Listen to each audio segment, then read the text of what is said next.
NENOMATICA, where mathematics meets YouTube excellence.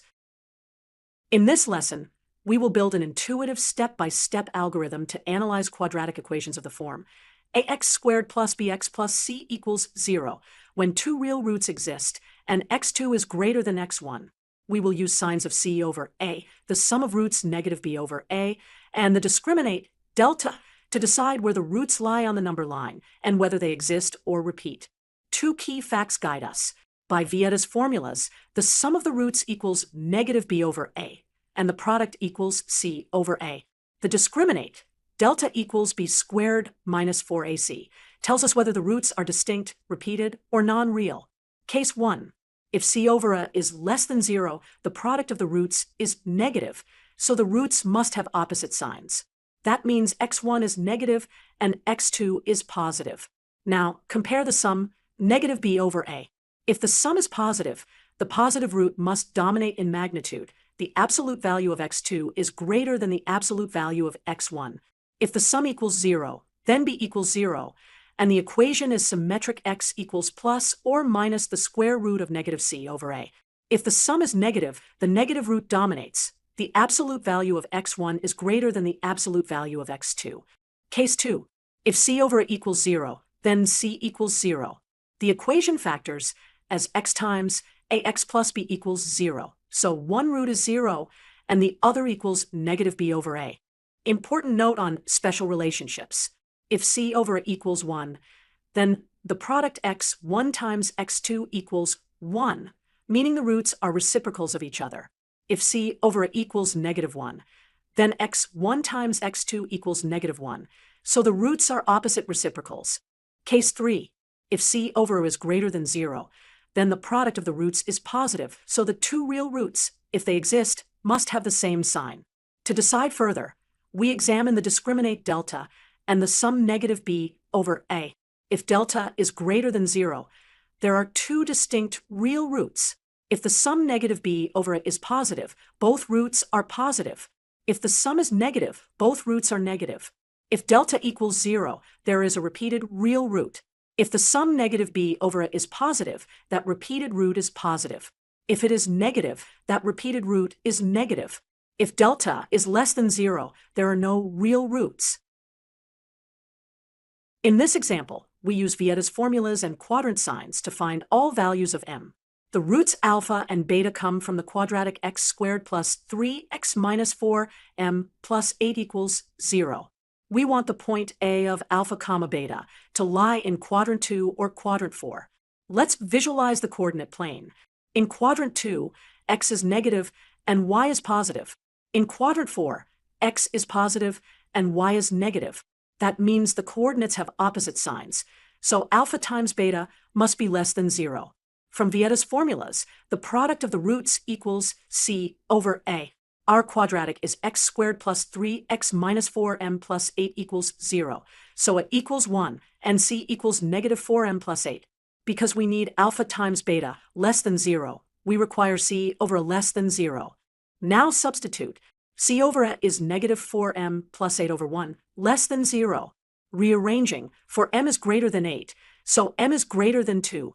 As a quick check, try m equals 3. Then c is negative 4 times 3 plus 8, which is negative 4, so the product alpha times beta is negative. That matches the requirement for quadrant 2 or quadrant 4. Therefore, the complete solution is m greater than 2. This guarantees alpha times beta is negative, so the point A of alpha comma beta lies in quadrant 2 or quadrant 4.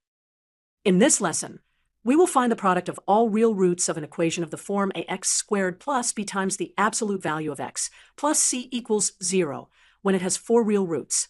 We'll build the idea step by step using substitution and Vieta's formula for quadratics. Step 1. Use a clean substitution to handle the absolute value. Let y equal the absolute value of x, with y greater than or equal to 0. Then the equation becomes a y squared plus by plus c equals 0, a standard quadratic in y. Step 2. Use Vieta's formula for the quadratic in y. If y1 and y2 are its roots, then their product equals c over a. This relation will be the key to our final product. Step 3. Map y back to x. Since y equals the absolute value of x, Each positive y value produces two x values, plus y and minus y. Therefore, if y1 and y2 are both non-negative solutions, the 4x roots are plus y1, minus y1, plus y2, and minus y2. Now compute the product of all 4x roots. It equals open parenthesis plus y1 close parenthesis times open parenthesis minus y1 close parenthesis times open parenthesis plus y2 close parenthesis times open parenthesis minus y2 close parenthesis, which simplifies to left parenthesis y1 y2 right parenthesis squared. Using Vietta's result, y1 y2 equals c over a, we get the final product equals c over all squared, or c squared over squared. Let's cement this with a quick example. Suppose we have x squared minus 10 times the absolute value of x plus 9 equals 0. Then y squared minus 10, y plus 9 equals 0, whose y roots are 1 and 9. Therefore, x roots are plus or minus 1 and plus or minus 9. The product of all four x roots is 1 times negative 1 times 9 times negative 9, which equals 81. This matches c squared over squared, which is 9 squared over 1 squared, equals 81. To recap, substitute y equals absolute value of x to form a quadratic in y. Use Vietta's formula to get y1 times y2 equals c over a. Then the product of the four x roots is left parenthesis, y1 y2 right parenthesis squared, which equals c squared over squared. Final answer, c squared over squared. In this example, we will determine for which values of the quadratic equation x squared minus 2x plus log base 1/2 of it equals 0 has real roots. We'll proceed step by step using the reduced discriminate method, then convert the inequality involving the logarithm to exponential form. Step 1. For a quadratic to have real roots, its discriminate must be greater than or equal to 0. Using the reduced discriminate form for a times x squared plus 2b prime times x plus c equals 0, the condition is delta prime greater than or equal to 0, which translates to b prime squared minus ac greater than or equal to 0. Step 2. Identify the coefficients in our equation. Here, a equals 1, 2b prime equals negative 2, so b prime equals negative 1, and c equals log base 1/2 of a. Substitute these into b prime squared minus ac greater than or equal to 0. Step 3. Convert the logarithmic inequality to exponential form. Because the base 1/2 is less than 1, the inequality reverses direction when converting. So log base 1/2 of a less than or equal to 1 means it is greater than or equal to 1/2 equal to 1 means it is greater than or equal to 1/2 to the power 1. Step 4. Check the domain of the logarithm. The argument a must be strictly greater than 0. Our solution a greater than or equal to 1/2 satisfies this automatically. Let's visualize the solution on a number line. The region from 1/2 to the right is included. Therefore, the set of all values of a for which the quadratic has real roots is a greater than or equal to 1/2. Recap. We used the reduced discriminate b prime squared minus ac greater than or equal to 0, isolated the logarithmic term, and carefully flipped the inequality because the base 1/2 is less than 1. The final solution is a greater than or equal to 1/2. Try a quick practice. What values of a would make the equation have no real roots? That is, when the reduced discriminate is less than 0, real roots. That is, when the reduced discriminate is less than 0.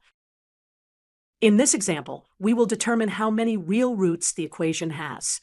Here is the problem. We will go step by step, keeping track of every algebra move. Step 1. We will group the quadratic and constant terms to form a perfect square. Recall the complete the square pattern. A squared minus 2ab plus b squared equals a minus b squared. Applying this, x squared minus 4x plus 4 becomes the square of x minus 2. So the equation becomes open parenthesis x squared minus 4x plus 4 close parenthesis plus 3 times the absolute value of x minus 2 equals 0. Step 2. Replace the group terms with the square of x minus 2. That gives open parenthesis x minus 2 close parenthesis squared plus 3 times the absolute value of x minus 2 equals 0. Step 3. A useful observation is that a squared equals the absolute value of a squared. with it equal to x minus 2, we can write the equation as the absolute value of x minus 2 squared plus 3 times the absolute value of x minus 2 equals 0. Step 4. Now factor the common term absolute value. Now factor the common term absolute value of x minus 2. Treat the absolute value of x minus 2 as a single variable, a, then a squared plus 3, equals a times a plus 3. So we get absolute value of x minus 2 times open parenthesis absolute value of x minus 2 plus 3 close parenthesis equals 0. Step 5. Use the zero product property. If a product equals 0, then at least one factor is 0. So either the absolute value of x minus 2 equals 0, or the absolute value of x minus 2 plus 3 equals 0. Remember, the absolute value of any real number is always greater than or equal to 0. Therefore, the equation absolute value of x minus 2 equals 0 gives x equals 2. The equation absolute value of x minus 2 equals negative 3 has no real solution, since an absolute value cannot be negative. For intuition, absolute value measures distance on a number line, and distances are never negative. In this lesson, we will discuss the existence and the signs of the roots of a quadratic using 3 tools, delta, p, and s. We'll apply them to the equation 5x squared minus 7x minus 5 equals 0. Here is our example. Below it, we restate the problem in bold orange math text. We want to discuss the existence and the sign of the roots of 5x squared minus 7x minus 5 equals 0 using delta, p, and s without solving the equation. Step 1. Identify the coefficients. For 5x squared minus 7x minus 5 equals 0, we have a equals 5, b equals negative 7, and c equals negative 5. Using Vieta's formulas, the product p equals c over a, and the sum s equals negative b over a. Now substitute the values. P equals c over a equals negative 5 over 5, which is negative 1 less than 0. S equals negative b over a equals negative of negative 7 over 5, which is 7/5 greater than 0. To confirm the existence of real roots, consider delta. Delta equals b squared minus 4ac equals negative 7 squared minus 4 times 5 times negative 5, which is 49 plus 100 equals 149, strictly positive. Therefore, the equation has 2 distinct real roots. Next, let's interpret p less than 0 and s greater than 0 geometrically. Since r is positive, the parabola opens upward. Because delta is positive, the graph crosses the x-axis at 2 distinct points, one negative, one positive, consistent with p less than 0 and s greater than 0. Conclusion: because delta is greater than 0, the equation has 2 distinct real roots. The product p equals negative 1 less than 0 tells us the roots have opposite signs. The sum s equals 7/5 greater than 0 tells us the positive root has greater magnitude than the negative root. So, one root is negative, one root is positive, and the absolute value of the positive root is larger. Thank you for watching. Don't forget to like, subscribe, and hit the bell icon for more math lessons. NENOMATICA, where mathematics meets YouTube excellence.